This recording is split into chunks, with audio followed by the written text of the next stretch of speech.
So how was the change when you decided that this is what you would like to do and try to inspire people and open up the wine world? How was that changing period? It was a long process, actually. So for me personally, I like to learn about new things about my hobbies on social media, on YouTube, on Instagram and co. So if there's something new I want to read myself, work myself in, then I check on YouTube, is there a nice creator who creating nice videos about it? And in the wine topic, there haven't been so much content creators, and I was just like, okay, there's kind of like an empty spot. So I saw the chance there to do that, and then the job I did before was in marketing, and it was especially on B2B personal branding on LinkedIn, which was a pretty specific topic, but actually I was responsible for our client projects, and actually we did the same thing with our customers or clients, because they had their topic. For example, they were in construction, and then we created a personal brand strategy and content for them to grow an audience for their topic on LinkedIn. So from that angle, from that perspective, I got the know-how to build up a personal brand for a topic. And these two components got together, and then I thought, okay, I have to try it. So you just quit your job and started producing wine content? Yeah, right. So that was also something, I think, which is not so normal, because I started from scratch. I quit and then I started, because I tried to start before, so beside the job, but it was very intense jobs, and I worked very much there. And in the end, it was always the case that the job had a priority. So I couldn't produce in the frequency and in the quality I wanted to do it. So I said, okay, I have to either that or that. And then I gave it a chance. That's a brave decision to make, to jump even without starting. I think this is also a similarity. Before we started recording, we said that we had some similarities in our setup and the situation. I kind of had the same experience recently. I just quit my job for doing this. Nice. And some other stuff this summer, so a few months ago. So similar situation again. Best decision. So if you like doing that, and it's just the best job. Of course, realizing your own ideas, not someone else's project, that's always the best scenario to have. Yeah. When you started doing it, what were the first steps? Because obviously you quit your job on the spot. I'm sure that there was some pressure to build up something faster. And what was your plan of your business plan? It was a lot of pressure. So maybe it's side information. I saved an amount of money from the years before working, where I knew, okay, I have 1 year without having an income where I can just finance my living standard with my savings.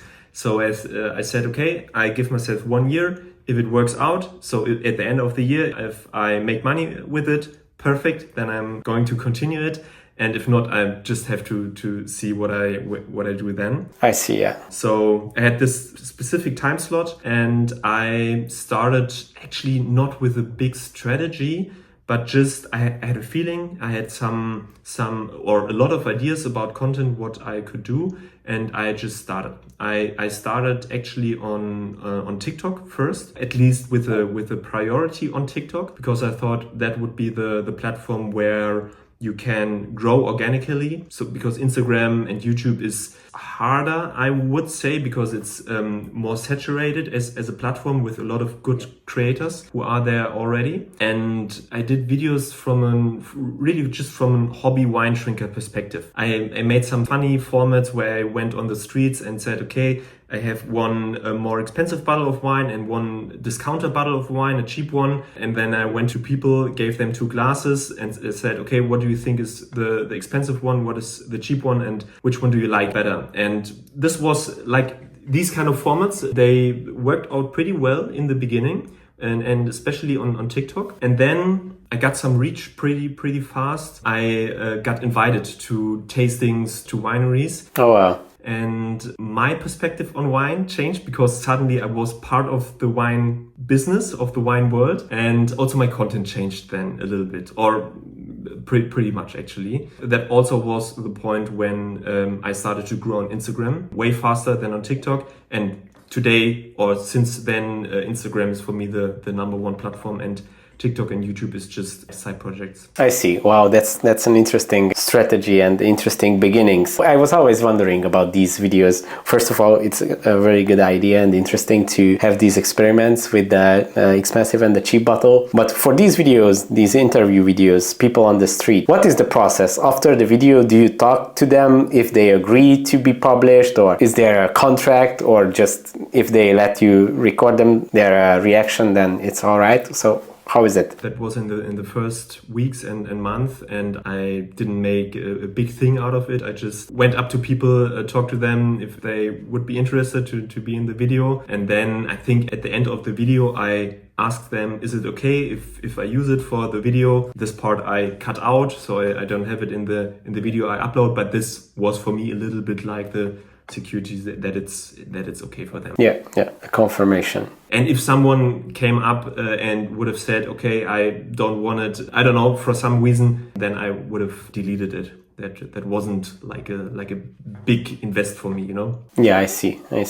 I mean, probably it's easier in this kind of content when it's like a kind reaction or interaction. It's more difficult, I would imagine, on those videos when there is like confrontation, or the person who gives the interview is in a bad situation or gives some silly answers. Yeah, right. Then in those cases, I would imagine that it's like a point of conflict probably, but it's for them to figure out. So when was this? You said that this was like this 1 year period. When did this happen? Did this 1 year period already pass? Yeah.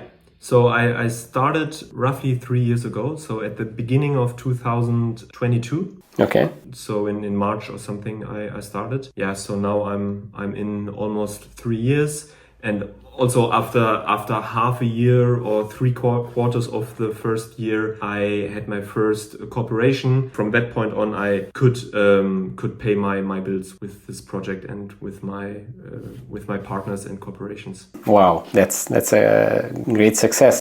Thanks for watching this video. You can watch the full podcast episode by clicking here, or watch another interesting video by clicking here.